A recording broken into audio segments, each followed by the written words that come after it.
Good afternoon, and welcome to another edition of the Rotoworld Fantasy Basketball Q&A. I'm Raphielle Johnson, joined as always by Noah Rubin. Noah, how'd you enjoy your Monday night off? And obviously a big comeback win for the Atlanta Hawks, led by one Karis LeVert. Yeah, it was nice to have the night off, one, but two, of course, I'm still keeping an eye on all the games and Yeah, you know, seeing Defensive Player of the Year candidate Dyson Daniels make a clutch steal. I mean, first of all, just the fact that betting odds don't have him number one. I mean, I think I've seen him number yeah, three at different places. I think they need to reward defensive guards when they have mhm, these types of seasons, yeah, just because it's pretty much always the big men. So it's when you have a season like this, I mean, it deserves a little bit of credit. So we'll see if maybe that happens. But it was cool seeing tie game, 15 seconds left. Desmond Bane has the ball. I'm like, dang, it's either going to be a loss or we're going to go to overtime. I'm like, but what if Dyson Daniels just gets a steal here? It's like having that level of defender on your mhm, team is very cool. yeah, And then seeing that play and then Karis LeVert's finish it was exciting. It was fun. mhm. Yeah. The big comeback for them. I think obviously the big news on Monday was Kyrie Irving going down with what is now being declared a torn ACL, so he's done for the year. Jalen Suggs is also done for the year. He's going to undergo knee surgery. Different issue for him, of course, but terrible. There's never a good time for injuries, but with like the fantasy playoffs coming right around the corner here, just brutal timing for fantasy managers at this point. Yeah, I think if you're playing in a standard Yahoo league, you still do have a little Mm. bit of time to make moves. But Yeah. in a lot of my leagues, like we're already in the playoffs and we had trade Hmm. deadline a couple weeks ago. So it's not, you can't make many moves at this point. But Yahoo leagues trade deadline is in 2 days, so Yep. you can still hopefully make some moves. I think there was Shams Charania reported just a little bit ago that like AD might not return this season. That could just be more of a precautionary thing, just Yeah. because like why would they rush him back when Kyrie's done Hmm. for the year? So that's now something where it's like I have him stashed in my IR in one league, and I'm like, well, now I can't trade him because Hmm. it's already like past the trade deadline. But Yeah. I noted that in the column I wrote about the injury this morning or early this afternoon, rather. But yeah, they have their own 2025 draft pick, yeah, and that may be a real possibility. The only thing is the Phoenix Suns can't get their act together. So Dallas is still up 3 games in the loss column. But yeah, but I think that's probably going to be a serious consideration for them because you traded Luka, no Kyrie. Like, what do you really have? You might as well throw like Jaden Hardy out there when he's healthy. Let him show you some things. Max Christie as well. But yeah. yeah, it would be, I guess, if they got lucky in the lottery, it would be a Hmm. nice consolation for Mavs fans, just out of after what's been like an abysmal month or so. At that point, it'll have been an abysmal few months, but man, it's like obviously nobody's actually influencing the odds, but it would kind of Yeah. be frustrating if a team got rewarded after mismanaging a team the way that Hmm. Nico Harrison has with Dallas. Like if he just lucked into Cooper Flag or something like that, it would be like, come on, guys, do we really want, like, the general NBA fan would be like, I don't really want Cooper Flag going to play for this GM. Yeah, that's true. And then ownership raised season ticket prices by 8.6. Talk about tone deaf, man. Or you're just trying to like actively infuriate your fan base at this point. The But conspiracy theory would yeah, say yes. yeah, that's a good point. But yeah, enough about the Mavericks. So let's get into some questions here. Ernest, frequent viewer, thanks for tuning in again. He is in a bye week, but he's looking to stash a defensive target for next week's semifinal round. Who's the ad between Kelly Olynyk, Day'Ron Sharp, Lonzo Ball, Kyle Filipowski, and Keyshawn George? All right, well, I'm going to go ahead and pull up the games. So Uh, New Orleans plays 3 games. Brooklyn plays 5. Interesting. They are the only team that plays 5 games next week. mhm. Um, Chicago plays 3. Utah plays 4. Washington plays 4. Like off first glance, I was going to say specifically if you're looking for defensive targets, Filipowski and Keyshawn George are pretty intriguing, though. I mean, like, they don't have any. Utah doesn't have any back to backs, so we'll see Yeah. if Filipowski gets many starts. But Day'Ron Sharp in a 5 game week, 2 back to backs there. Mhm. Like Brooklyn probably going to start shifting more towards improving their lottery odds. That's pretty intriguing to me. Yeah, that's a good point because I'm not sure how much more they're going to learn about Nick Claxton at this stage. They already paid him last summer. Still waiting to see if Noah Clowney's going to be back. So it's certainly prime time for Day'Ron Sharpe to play even more minutes than he has been recently. And he's been relatively productive too. For the other target, I think I would lean Filipowski. He came off the bench last night, still played 24 minutes while Walker Kessler played 28.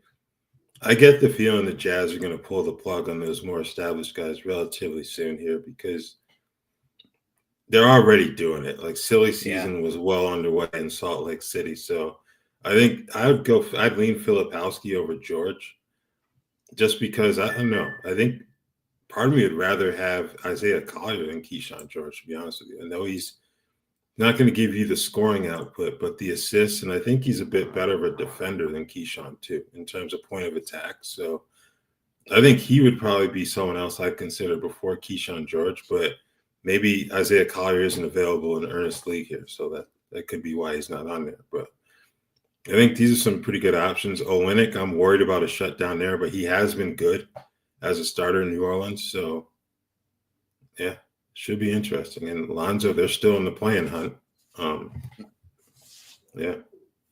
Yeah.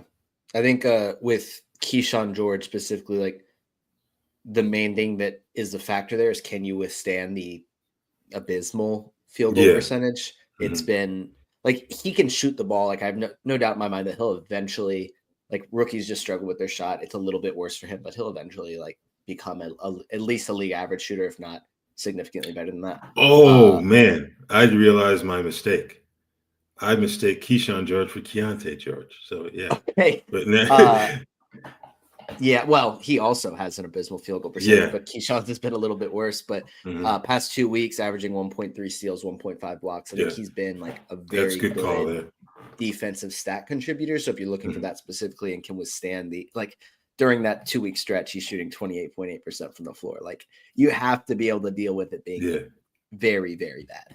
Okay. So yeah, I think I'll roll back my thoughts. Keyshawn George would certainly be in a discussion there for one of those two spots. Part two of Ernest's question. He's also down multiple players due to injury. Oubre, Tobias Harris, Fred VanVleet, Jordan Poole, Tyrese Maxey. Players sitting, Mobley, Kessler, and Kawhi, and inconsistent performers. There's Keontae, and then Bull. Which are the two worst players I should drop the stash? Oof. Well, just off the bat here, Kelly Oubre is probable tonight, and Tyrese Maxey was just ruled out. So, I mean, let's see. Mobley shouldn't be sitting too much. I think they're trying to sprinkle in some rest days, but I mean, Walker Kessler and Kawhi are going to probably be missing more time than Mobley. I don't know. I mean, I don't think I can will myself to drop any of those first, I guess, 8 guys you mentioned. I don't really want to drop Keontae George or Bull right now. I don't know. What do you kind of think? I think my question would be, how many IL spots do you have? Maybe you can, I don't know if maybe Fred VanVleet can be stashed in one of those spots because that seems like a multi-game injury for him with the aggravation of the ankle. Because I don't think Mobley's going to be a complete shutdown because they need to stay sharp for the postseason. They'll see what they've done with Donovan Mitchell, giving the occasional night off. I think we'll see that. Kawhi, they're going to have to run through the tape out there pretty much, to make sure they're a top 6 seed. So back-to-backs are likely off the table, but he's going to play enough, I think. I don't really like dropping any of these players. I think I would consider Kessler just because of what's going on in Utah, but that's still a risky play. I guess Bull would be one I would drop. I don't really like doing that, but of these options, I'm not really sure if you can justify dropping anyone else right now. Yeah, that's kind of my thought. And I don't know, just looking ahead, Walker Kessler. So they play at Washington Wednesday. That's definitely a game that Utah might be resting some of these guys. But they also have like to start next week. Their first 2 games are in Boston and in Memphis, and like, are they going to prioritize saying like, hey, even at our best and most available, like we're probably not going to win these games. So like, let's try and get these guys this experience. And then they finish out the week with a home game against Toronto and then at Minnesota. And that's just for next week, which like the Toronto game might be one of those ones where they're like, yeah, like we need to prioritize the lottery odds here. But the other 3, they might just opt to play guys like Walker Kessler and some of their other starters. So it's kind of tough. None of these guys stick out as players I'd drop. Yeah. Brian, welcome back. For my 12-team 9-cat head-to-head, he needs assists. Should I drop Aaron Gordon and pick up Spencer Dinwiddie? My other bigs, Jared Allen, Donovan Clingan, Isaiah Hartenstein, and Chet Holmgren. I think that's a trade or a move I would consider. Yeah, I would too. Like Dinwiddie, never been a great fantasy player in terms of value, but the current situation in Dallas is such that they're going to have to play him quite a bit, especially if they have ambitions of holding on to that 10 spot. We'll see what happens with AD. I think that'll tell us a lot about the direction of that team for the rest of the season when we get an update on him. I think that's supposed to come on Thursday or so, if I'm not mistaken. So that's going to tell us a lot, but I think I would drop Aaron Gordon for Dinwiddie in this spot, especially with those bigs that you already have rostered.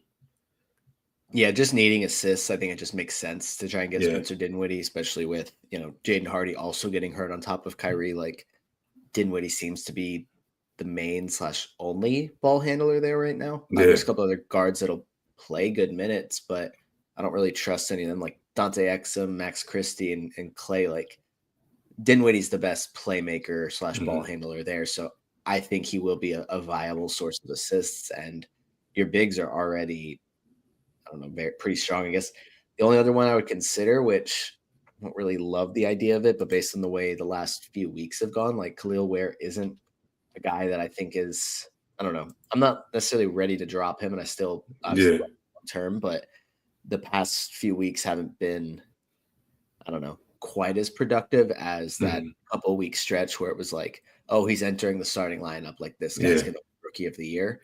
And then it just it's cooled off a little bit. Like the last game he had 6 blocks, which kind of increases his recent value, but before that it's been very iffy. Yeah, it's a good point. I think another player I'd throw out there to not sleep on is Najee Marshall in terms of Dallas. Potential value. He won't be like a primary playmaker, but he can make some things happen as a secondary guy. So that's another name I think will be pretty popular in terms of deep leagues as the Mavericks move on without Kyrie. And Daniel chimes in. Thanks for tuning in again. How high are we on Max Christie and Spencer Dinwiddie with the unfortunate news for Kyrie? I think pretty high. Just simply a lack of options outside of them. And we Christie's played well since getting traded, hasn't been super consistent, but now he's going to see an even larger opportunity. And Spencer Dinwiddie, we've seen what he can do, and it's mostly going to be assists and then probably a few big scoring nights. But I think they are both players that should definitely be rostered. And Christie is probably already a guy that should be rostered. Yeah, I'm higher on Christie than Dinwiddie, but again, who else are they going to play? So they'll both have ample opportunities to make some things happen in fantasy.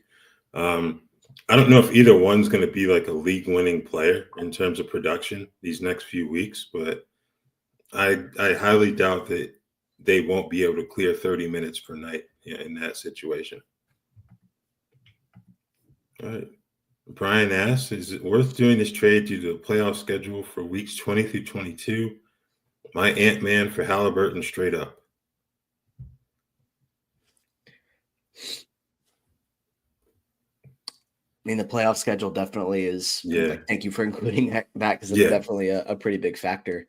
Getting 3 extra games and 1 extra game a week makes me want to say yes. I think it probably is a little bit dependent on the way your team is built. Like if you're really needing more points, I guess could look at the numbers here, but I think more steals as well. Or if you would really like the assists that Halliburton's going to provide that Ant-Man isn't.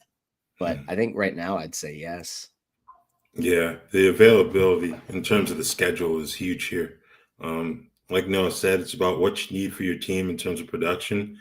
And since the All-Star break, according to Basketball Monster, Tyrese Halliburton is ranked number one in 8 and 9 cat value. So he's certainly playing well. He's been a bit more aggressive offensively in terms of scoring, and the assists are still there too. So get 3 more games with him than Ant. So I think this is a trade that I would strongly, look into getting done if I were you.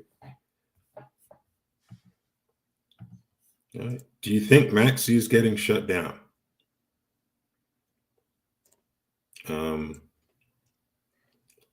I don't know for sure. I just could kind of say, like, what would be the argument against shutting him down at this point? Yeah. He's not healthy. Go ahead. No, I mean, I was going to probably say the exact same things you were going to say as far as like he isn't healthy. He hurt his back. He's been dealing with the finger injury and like Embiid's done for the year. Paul George has not had a good season. He's been hurt a lot. Like at this point, they need to stay inside the top 6 to get their draft pick. So it would be like, it just makes sense that the stars are aligning for Maxey to get shut down. But like, obviously we don't have sources. Yeah. My sources tell me. All right, Matt, thanks for tuning in. Would you rather roster Olynyk or Ty Jerome in 9 cat head-to-head?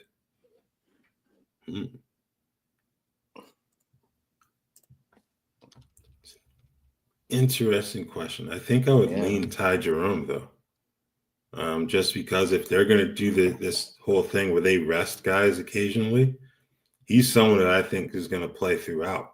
So, and he's on a team that, I don't know, they certainly won't be tanking. They have a good enough lead on Boston to where they can probably afford to rest some of their mainstays. So I think I would prefer to have Jerome, especially with these fantasy playoffs coming up. New Orleans is still playing their guys, but we've seen Olynyk get rested on occasion. Same with Zion, same with CJ. So I think I would prefer Ty Jerome in this spot. Yeah, I agree. I think he benefits from the team playing back-to-backs having these random rest days, whereas Kelly Olynyk, like only playing one leg of back-to-backs, it seems like. I mean, since the All-Star break, they've only had one back-to-back, but he sat one leg of it. So like that extra games boost there. And Ty Jerome's been pretty good when everyone plays, but then has been like a fantasy stud when they rest anybody. So yeah, I feel like Ty Jerome is probably the guy I'd lean towards. Yeah. He's starting to be a little bit like Peyton Pritchard in that regard. Yeah. But he's been a bit more consistent recently too. So all right. Sid asked, did I mess up by adding Yabusele and not Drummond when Embiid was shut down? I think messing up is a bit strong, because Yabusele has been playing better than Drummond throughout the balance of this season. I think he just got hurt. So I don't think it'll be messing up at all. But I don't know. At this point, I expect Drummond to play quite a bit, but I also wonder if they're going to get to a stage where they decide that Mbona is going to have to play a lot too. So, yeah.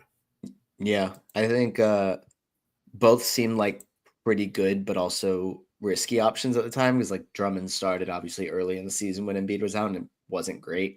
And the last couple games have been, everything we hoped and dreamed they would be for Drummond. So right now the early returns make it seem like Drummond was the better pickup, but like we didn't expect that necessarily at the time. And that also doesn't mean that's going to continue. So we'll see. I think we won't really know an answer until after the season. But I like your point about Adam Bona. Like right now, obviously with the lottery will still be in play, but with the way the standings are, the Sixers have the 7th best odds. So if they don't move up, then their pick goes to OKC. So if Drummond's playing well and helping them win games, then he's no longer going to be allowed to play basketball because they're like at some point, like they're just going to have to like say, hey guys, like we'll try this ethical thing for a while, but at some point we just have to like fully tank and actually get our draft pick. You're helping us, but you're not helping us. Exactly. Drummond having 25 and 18. Like, come on, man, tone it down a little bit. We appreciate your hard work, but we can't do this right now. All right, we got a Hawks question from Daniel. Vic Krejci is signed to the G League. Will he be playing significant minutes with the Hawks by the standard Yahoo Fantasy playoffs? He might be playing 20 minutes per game. I don't know, because Karis LeVert has been so good since like in that 6-man role, kind of replacing what DeAndre Hunter was doing. Terrence Mann's been like good defensively. George Niang has been shooting the lights out. So like, I'm just afraid that the Hawks added too much depth at the trade deadline for this to be continue to be a viable situation for Krejci, who was very good for a while now, but like it's a different rotation now, basically. Yeah, I think that's the issue. Like if this were the Hawks team that they had before the deadline, I think it would be fair to assume that he probably would be playing significant minutes at that point. But like Noah said, you've got LeVert, Niang, Mann. Sachet's been playing better basketball recently too. So a lot more competition for those minutes. And yeah, I don't think he's going to be playing the minutes that he was playing before the injury, unfortunately. All right. Is Aaron Nesmith finally back or waited out?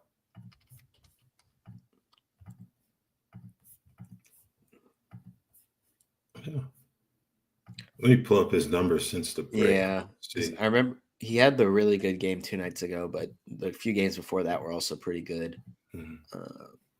Yeah, just outside top 75, averaging about 16 and 6 since the break. Good percentages too. The defensive production in terms of steals and blocks really isn't there, but he's been good offensively, and he's their best wing defender too. So I feel like he is back, especially with the Mathurin injury. I'm not sure if Ben is questionable. He's doubtful, so he probably won't be out there tonight against Houston. But yeah, Mathurin's injury, that's given Nesmith even more room to kind of expand what he's been doing. So I do think he's back. Yeah, I think he's a rosterable player at this point. I like the waited out idea. Like at this point, probably just pick him up and like give him a few games and see if it continues. That's probably the best move here, because there's definitely a chance that it doesn't, like the scoring doesn't continue at this rate, in which case you would just drop him back to the waiver wire. Yes, they got 3 games this week, 2 in Atlanta after tonight's game against Houston at home. And then you've got 4 in week 19, which is 2 back-to-backs. So I think now is as good a time as any to go ahead and grab Aaron Nesmith if you're considering doing it. Okay. Better hold for the playoffs in 2 weeks. Donovan Clingan or Alex Sarr, 12-team 8-cat. Thank you, Admiral Anita, for your question. I'll let you go first with this one. I'm just gonna pull up the schedule for the next 2 weeks. Wait, playoffs in 2 weeks. So I'm assuming not this week, not next week, the week after that. Let's see. So that first week, Portland has 4 games, Washington has 4 games. And then we're looking at Portland has 3 games, Washington has 4 games. And then the week after that, Portland has 4 games, Washington. So only a 1 game advantage for Sarr, but he has missed a little bit of time recently. And I feel like some of his production has been consistent. The main issue for Clingan has been foul trouble, which has kept him off the floor. But when he's on the floor, he's been a fantasy stud. I'd feel better about Clingan. I don't know about you. I think, I guess maybe the fact that it's ACAT is a little bit of a factor, just the sense that Sarr is probably going to have a few more turnovers than Clingan is. But I think Clingan. Yeah, I would say him as well, because I don't think the gap between the two is to a point where 1 game is going to make a huge difference. So I think for that reason, I would go with Clingan and just hope that he can avoid foul trouble. I think Sunday was a bit difficult because you're dealing with Jared Allen and Evan Mobley. So I'll give him the benefit of the doubt there. But let's see, if you look at that week 20 schedule for Portland, you got Washington, which will be fun, but Memphis, Denver, and Boston. So I think the end of that week may give a little pause just because you're dealing with Jokic.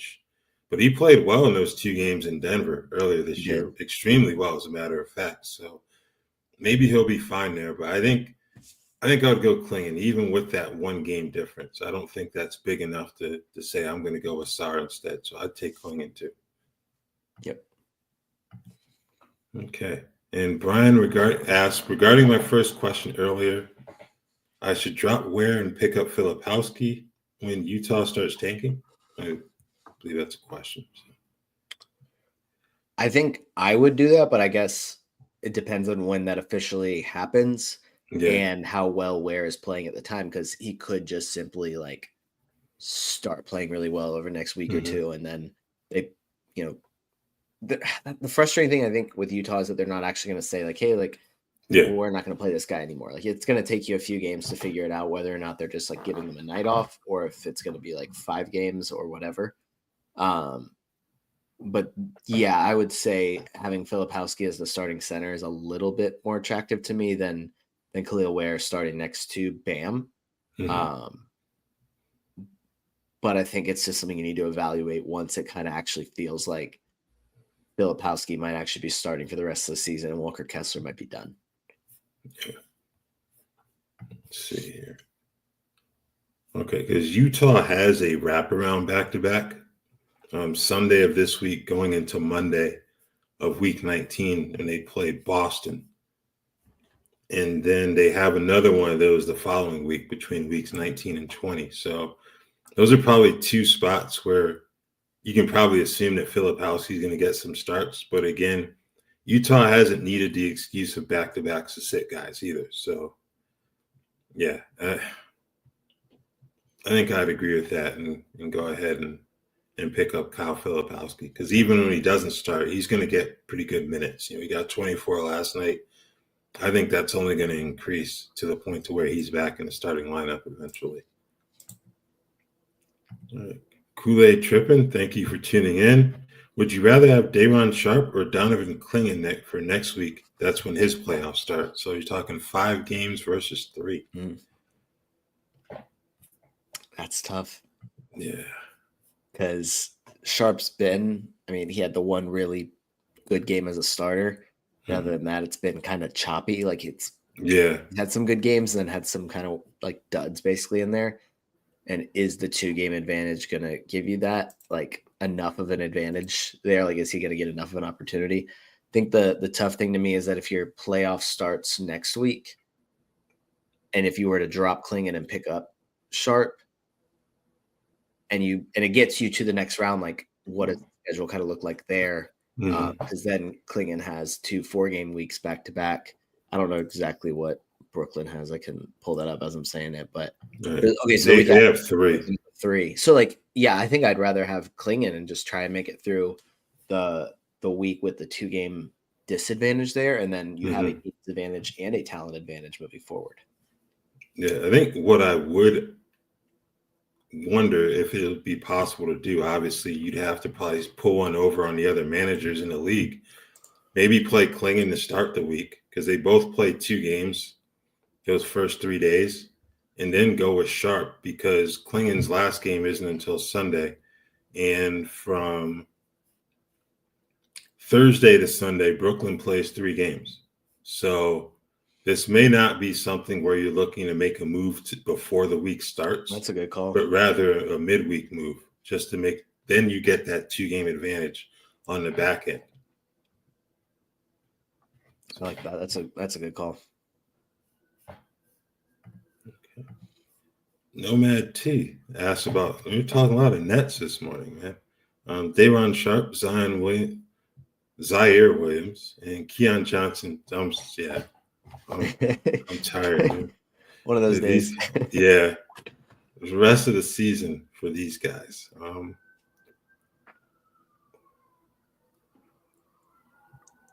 I think Keon's one of those guys where as long as you can stomach the field goal percentage, he's going to give you pretty solid value everywhere else.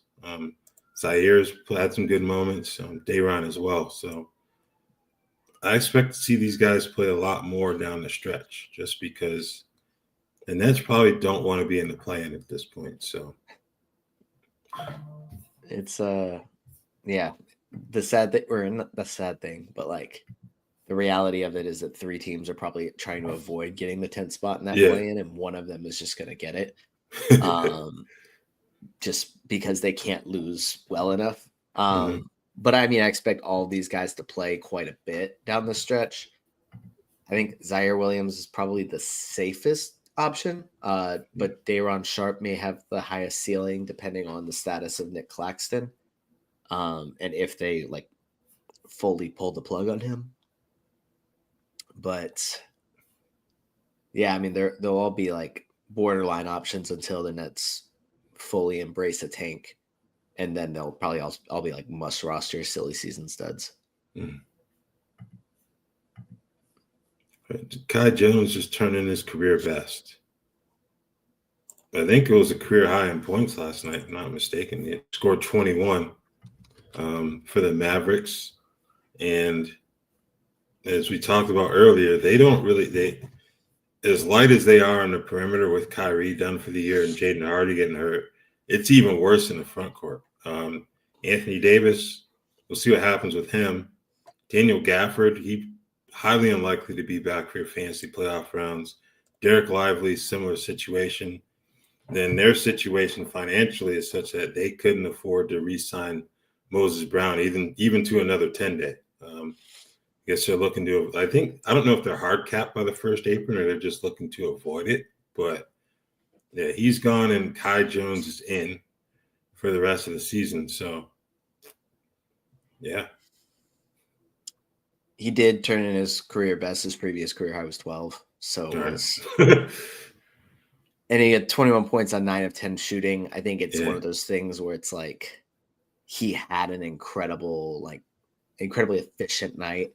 And even if he continues to see 10 shots per game, we're probably not going to see him do that often.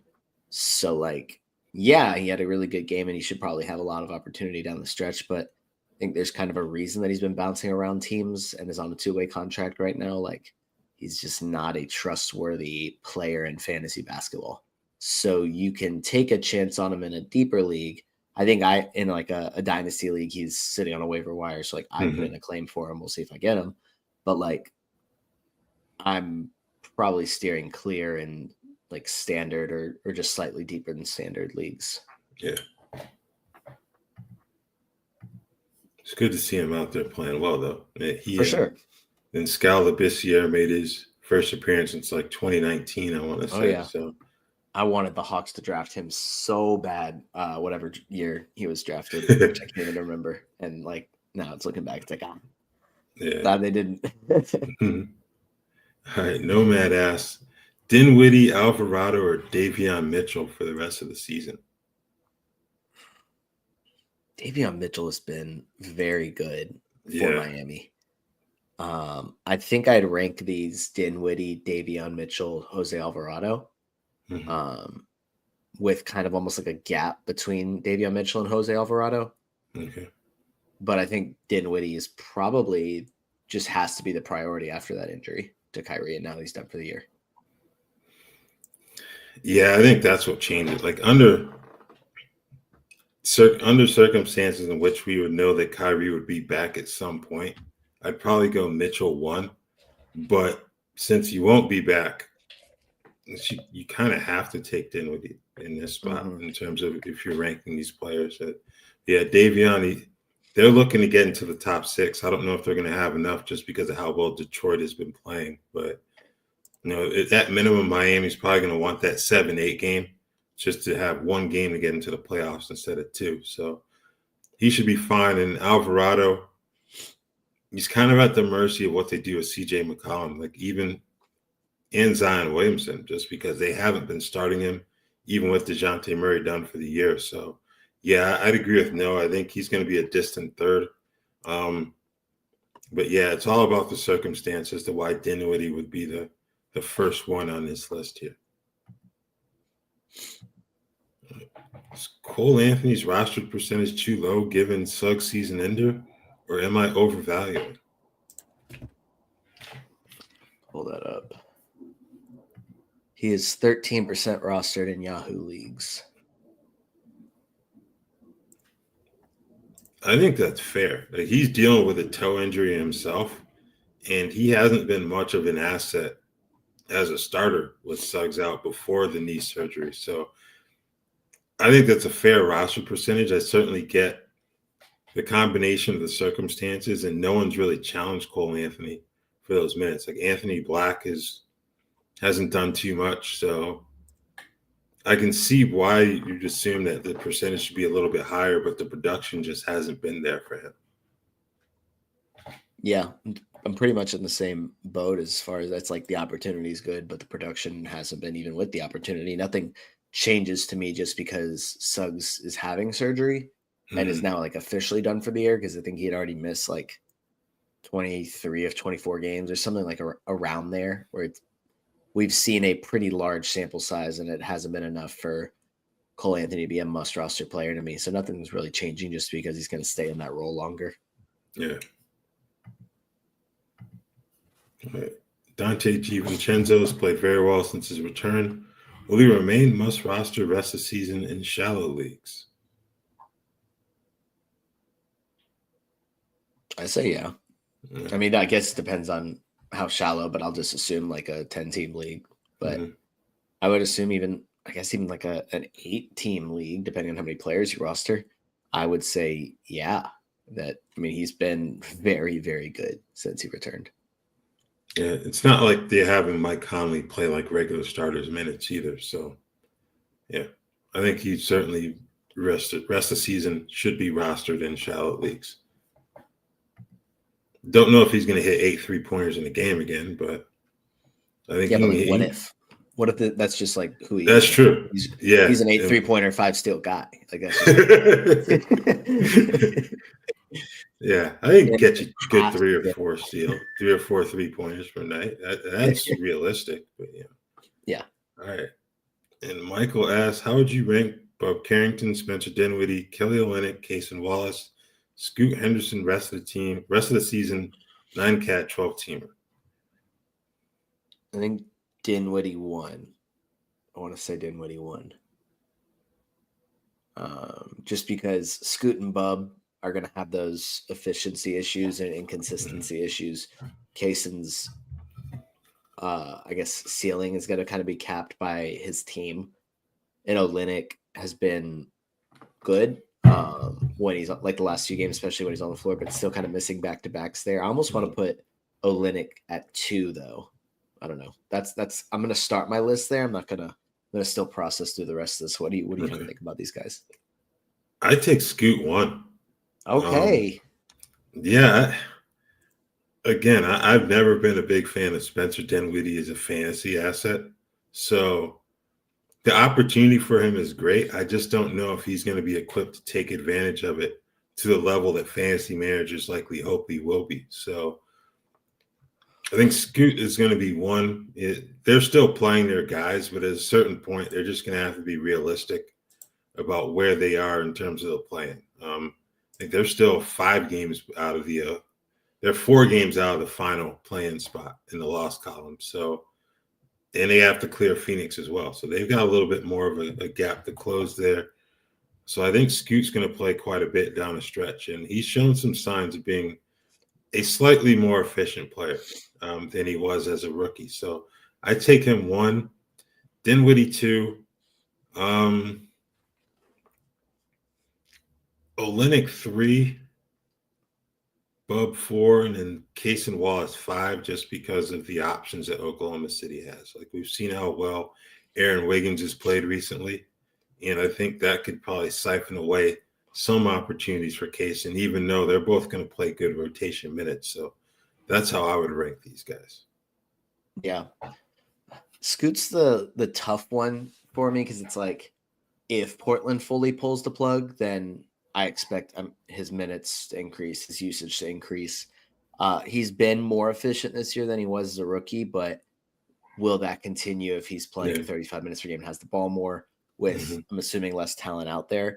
But looking at it, it's also like he hasn't seen those minutes yet. And like, what if Portland is like, okay, we're a half game behind the Suns, who have been one of the most disappointing teams in basketball this year. They're not the most disappointing, but they're like probably top 5 most disappointing.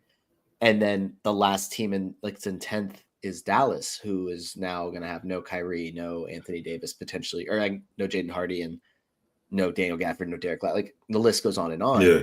And they kind of smell blood in the water and they're like, oh, like let's just get this postseason experience and or at least the experience of pushing for the postseason and see what it does for our guys. And it's like, even if it would, to me, make sense to say, let's see what this is like for Scoot Henderson. Like, let's give him 35 minutes per game as the starting point guard, this guy that we invested a top 3 pick in, and say, can you take us to the playoffs? Like, that's great experience for him. And I think more important for him than for Anthony Simons at this point, but they just haven't shown the willingness to do that. Yeah. So I'm like, I would love to see it because I'm a huge Scoot fan. I don't trust Portland to do that this season. So it's, if they do, then yeah, I would rather have him than all these guys. All right. Tari's been playing one-on, one-off for a couple weeks, back-to-back or not. Does that render him a drop in shallow leagues, especially with the playoffs in mind? Let's pull up the Rockets' schedule here. They have a back-to-back next Friday and Saturday. Yeah. And then a back-to-back March 30th and 31st, which is a Sunday, Monday. But, I mean, if your playoffs start this Monday, or if they've already started, then you won't have to worry about that one. If they start next week, then you would worry about one of those potentially. Yeah. So, like, I don't think that makes him worthy of a drop, just having one back-to-back, potentially 2 back-to-backs, because that would be their last back-to-back of the season. So they only have 2 left this season. So even if you are playing in a league that goes through April 13th, you only have to deal with 2 of those. Yeah. Yeah, that's a good call on him. I would certainly hold on to Tari Eason. It doesn't matter where they place him in the lineup. He's going to play mid-20s or higher in terms of minutes just because of what he brings as a defender and rebounder. So I would hold on to him. And as Noah noted, the playoff schedule isn't as bad as may have feared in terms of Houston with their back-to-back. So I would certainly hold on to him as well. All right. Alex asks, who are some sneaky assist guys who are barely rostered? Thinking guys like Shed in Toronto could maybe be useful in a week or 2. That's a great example. That's a good name. Yeah. Trying to think. That might take me a second to go through team by team. I mean, Isaiah Collier's still at 36% rostered, so I don't know if he's nuts.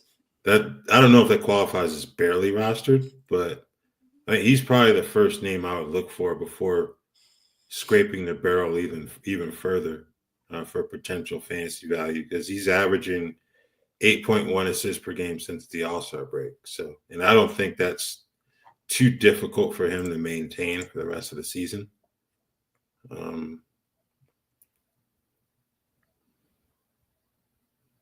Maybe Andrew Nemhard. He's at 20%. And he's averaging about 5 assists. That's not great assist value, but he's playing next to Tyrese, averaging about 5 per game, and you can also get a little over a steal per game from him as well. Let's see. I'm trying to look at a few names, but I don't know the exact rostership percentage on some of these guys. So I'm just looking at Basketball Monster, but yeah. I'm assuming Scoot is pretty well rostered. If Killian Hayes gets picked up. Yeah, Scoot's at 35%. Okay. What Dennis Schroeder? He's at 33. Okay. I mean, I'm assuming D'Angelo Russell is over rostered as well. Ben Simmons is at 4.8 assists per game over the past 2 weeks. Yeah, he's at 18% roster, but I don't know if I trust him from an availability standpoint. So that's fair. Russell Westbrook, Jose Alvarado, Davion's at 15, so there's something. Oh yeah, that's a great one. Not to mention the defensive, like he's going to kill you in the free throw percentage. As long as you can afford that hit, but he's shooting over 60% from the field since the All-Star break. So there's another category where he could potentially help you out. Yeah, I think it's a few. Yeah, I think definitely qualifies as a few names. All right. Should I drop Alex Sarr for Kai Jones? Points league, 12-teamer, weekly lock. No, I wouldn't do that. No. Kai Jones is going to have to show me a little more before I truly buy into that, man, in terms of fantasy option. And you can't drop a rookie who's clearly going to be a starter when he's healthy at this point. So, yeah. No, you definitely hold on to Alex Sarr. Yeah, I agree. Can we add Cam Whitmore to our silly season bingo card? He was good last night. If this was the Houston of old or the Houston of the last few years, then maybe. That's the thing. Yep. I think it's the fact that they may have dropped, but I think they were 5th in the West last I had checked. They are still 5th in the West. So they're competing for playoff positioning. We're probably not going to see too many more games like that where they're just without all of their starters against another team that is, obviously OKC's top of the conference, but there's no reason for Houston at this point to kind of relax where they are because they can move up in the standings still. We might see that happen like late April if they're at a situation where they're 2 games below and 2 games above the next people in the standings, and there's no reason for them to play some of their starters. But until then, probably not going to see too many more games where Cam Whitmore and Reed Shepherd start. Yeah. They're 2 games out of 2nd and 4 ahead of the Warriors, who are in 6th right now. So, yeah, I don't think they're anywhere near not really shutting guys down, but kind of tapering minutes in advance of the postseason. So, yeah, like Noah said, if this were the Houston Rockets that were just abysmal, then absolutely add them to your bingo card. But I can't do that just because of how well they played all season long. All right, going back. Oh, go ahead. I was going to add in, like, they're 5.5 games ahead of Dallas, who's in 10th. Like, if they don't just continue to play well, or if they just continue to manage minutes or anything like that, like, they can quickly slide down the standings into the play-in tournament. So they kind of, it's not going to be allowed for them to just play Cam Whitmore as like starters minutes. All right. And going back to the point guard question, Alex says, I have Collier. He's actually saved my season. So shout out. Yeah, there you go. And regarding the Sarr versus Kai Jones debate, Alex Sarr has shown me nothing. Well, you can roll the dice if you want based on 1 game of evidence from Kai Jones, but I don't believe that you should do that personally. At least I wouldn't do that. Yeah, Sarr's been somewhat inconsistent, but he's a rookie. But it's like just 1 game from Kai Jones. I think if he continues to do it, then I would consider it. But unless I just have some player that I have 0 interest in rostering, which Alex Sarr doesn't fit the bill for me, then I guess I could take a chance on Kai Jones or justify it. But he's on a 2-way deal. Like, they may, let me double check this, but I think Josh Lloyd tweeted out that he only has a certain amount of games left, so he might not be able to play too much. I think it was like 11 games or something, but I'll double check this. I believe he does have let's see how many games he's already been active for this season. Josh had tweeted out that it was Jones can only be active for 11 more games this season. So yeah, he's already played in 29. So who knows if we're going to be able to have him out there? Yep, 11. So yeah. I guess the fact that it's the weekly lock is, I guess, a little bit of a factor there, but I'm not confident that Kai Jones is going to continue to be more productive game by game than Alex Sarr. And even then, like, what if you try and lock him in for a game, then they tell you an hour before tip off and just say, oh yeah, by the way, he's with the G League tonight. Like, he's not playing. Yeah. Like, two-way guys are just too much of a headache to deal with and like really trust. Yeah, I can't ignore the 3+ years of evidence that we have that, again, last night probably wasn't what Kai Jones normally is. So, yeah.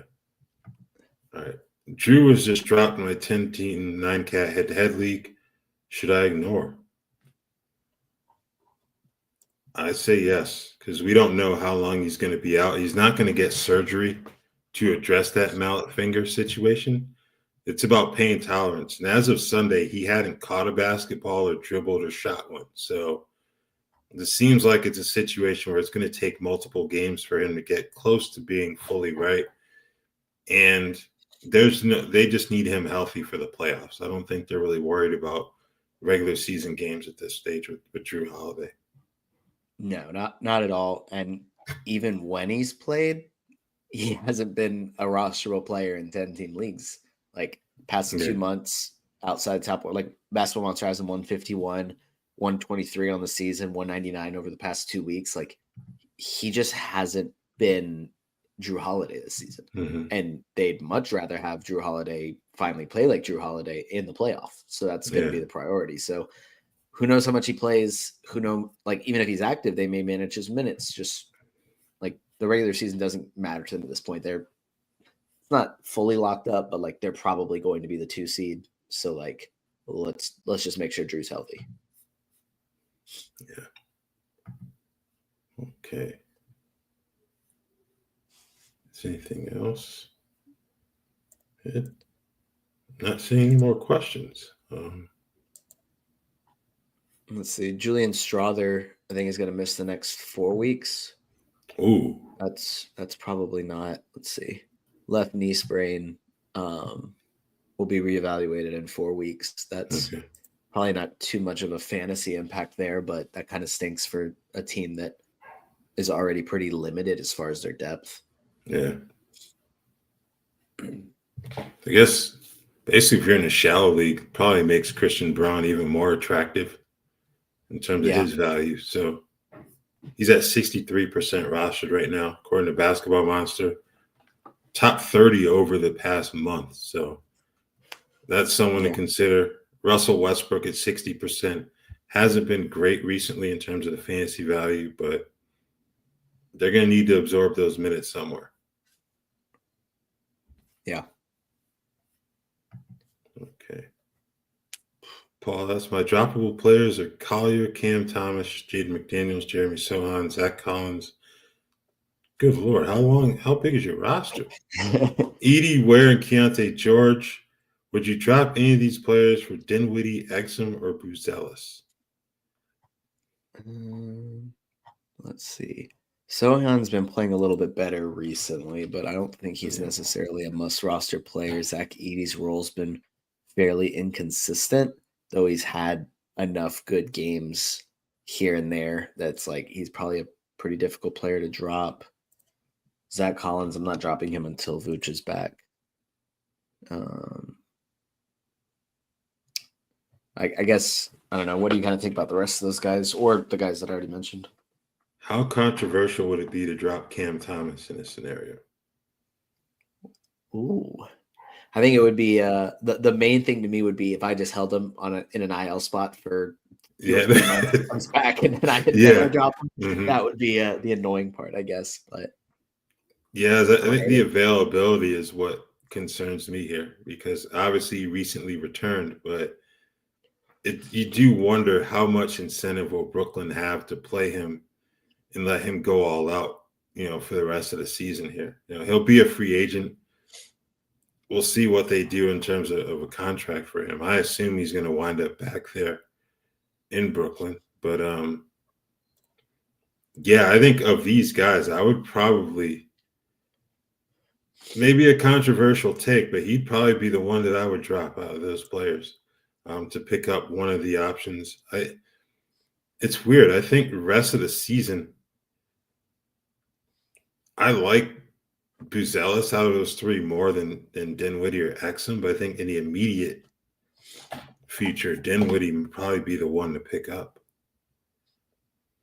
I would agree. I think maybe even rest of the season, I'd rather. I know you're not super high on Spencer Dinwiddie. This is a reluctant addition to the roster for picking up Spencer Dinwiddie, but I think the opportunity is just too good. And Buzelis has had the opportunity, and it's been what we kind of expected to be from a rookie is like inconsistent play, but when it's good, it looks really good, but it's still really inefficient, which I think it has to fit a pretty specific mold for this to work for your team. So I probably would lean Dinwiddie. And I think think I'd probably lean towards dropping Zach Edey, and I'm just not a huge Edey fan, and that's part of the reason there. But Edey or Sohan are probably the two that I would consider. Yes, I think another thing with Cam Thomas, someone notes he'd probably play 3 or 5 games next week. They have two I don't think, back-to-backs, so yeah. yeah, I don't think Brooklyn did all that work to get all the draft capital back just to let a high-scoring player kind of put their 2025 lottery pick in jeopardy. That's my thinking here. Oh man, not my tinfoil hat or anything like that, but I'm just saying, like, because we've seen this man go out there and put up 40 plus before, and yeah, but what if he just does it in the playoffs and they win a championship? Like they just sneak into the play and he just gets hot, and like nobody in the league can guard him. Like what? That's very Chicago Bulls mentality. But like, what if somebody in that front office is like, "Yeah, guys, but what if Cam Thomas gets hot and we just win the whole thing?" If that happened, that would be the most stunning run in NBA history. But yeah, I mean, it'd be great.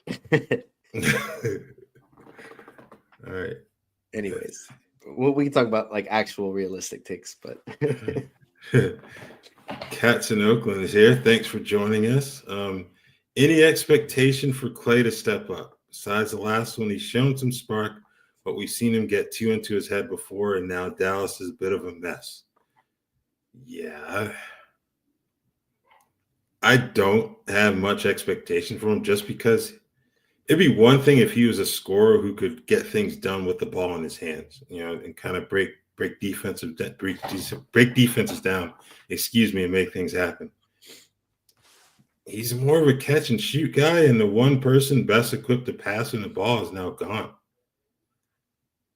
I don't think that's a good thing for him in terms of his rest of season fantasy value. Yeah, he'll probably have a couple games where he gets hot, but even in like the prime of his career, I was never on the team that said, yeah, this guy could be your number one option on a playoff team. Like I was always like, he is being in like, not as like a fully like knock on him, but like he was maximized playing in the system that he did with the guys that he did. Like him, Draymond, and Steph were all like, it was the perfect situation for all of them. And that's why they're all going to be Hall of Famers. But like, we're talking about late season Klay Thompson with no other stars out there. Like he's probably going to be one of the focal points of game plans by the other team. So like just making life even more difficult for him. We're probably going to see some very bad shooting nights from him because he's not going to stop shooting. And then sometimes he'll get hot and it'll be a lot of fun, but I'm not expecting, Klay to turn into like a top 100, top 75 fantasy option for the rest of the season just because he gets super hot. Like I just don't think that he can do that at this point of his career without help. All right. How much should I worry about shutdowns for Fox and Maxey? I'd be more concerned about Maxey than Fox. And, I think they want Fox to be able to place his fingerprints on this roster moving forward, even without Wemby. So I think there's a better chance of him being allowed to play out the season than Maxey at this point, who also isn't healthy. So, yeah, I agree with that. I think there's definitely like Fox will probably get shut down early April, mid-April, like sometime before, or I guess not necessarily mid-April, but sometime before their last game, just because they might want to make like a last push to improve their lottery odds a little bit. But like Maxey like should be shut down like now if they're gonna be smart about this. Yeah, I need to see more Jeff Doughton Jr. personally. He's a solid player. We all need to see more Jeff Doughton Jr. Right? Yeah, we're clamoring. Yeah. All right. We've done an hour. Yuri, thanks again for your question, and thank you for tuning in. Thank you all for tuning in. This is our final Q&A of the season. Now, the podcast will still be running, but throughout the season, I thank you guys for your really good questions and thoughts and insights and everything. 9-game schedule tonight. What do we do with Pinky P? Pinky P. Yeah, I guess you hold him for now, but I think that's another player you're thinking, all right, eventually Philly's probably going to have to shut him down just to get him right. Maybe we'll bring the podcast back at that point if he's not going to play again this season. So, is he a player that they want to shut down to help their lottery odds, or is he a player that they want to make sure is out there to help their lottery odds? Man, sit that man down. Come on now. Paul George, just go out there and shoot. I mean, he hasn't been that bad over the course of the season. I think it gets. I get it, but if he were on a minimum contract, go ahead. But they paid over $200 million. You can't have him get hurt at this point in the season. Any more injured than he already is. So yeah. Let's go ahead and yeah, there we go. But yeah, thanks as always for tuning in, and Rotoworld Basketball Show tomorrow, 2 p.m. Eastern on Twitch. Thank you guys.